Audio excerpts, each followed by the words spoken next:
CJM dan boshlanadi. CJM ya'ni Customer Journey Map. Mijoz sizlar haqingizda qayerdadir eshitdi, ko'rdi. Shu joydan boshlab sizlarga qayta sotuvga voronkalarga tushguncha bo'lgan etapini qamrab oladigan to есть mexanizm. Sizlar buni tuzganingizdan keyin albatta voronka tuzasizlar. Voronka tuzganingizdan keyin har bir etapni sizlar nazorat qilib turmasanglar, boyaga $10,000 sarfladim, 100 ta lit keldi, sotuv yo'q degan savoldan u yoqqa o'ta olmaysizlar. Sizlar aniq bilishinglar kerak. Sotuv voronkasiga kelib tushgandan keyin qaysi etapda mijoz o'tishga qiynalyapti. Balki masalan konsultatsiya etapida juda ko'p poteriya bo'layotgan bo'lishi mumkin. Konsultatsiya etapidagi mutaxassisni yo almashtirish kerak, yoki uni ikkiga bo'lish kerak, yoki klinikada masalan chaqirib bepul konsultatsiya yo'lga qo'yish kerak. Bu narsalarni sizlar qaror qilishinglar uchun albatta sizlarga voronka va voronkani qanaqa ishlayotganini statistikasi kerak bo'ladi.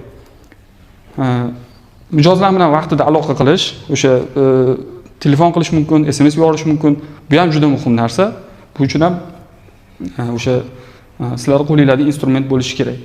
Keyin sotuv va motivatsiyalarni to'g'ri qo'yish. Yaxshi sotuvchilar bor, yaxshi sotuv bo'lyapti, lekin bu doim bo'ladi degan narsa emas. Uni to'g'ri o'sha o'suvchi jarayonga keltirish uchun motivatsiyalarni, sotuv o'zi jarayonlarini to'g'ri yo'lga qo'yib olish kerak bo'ladi.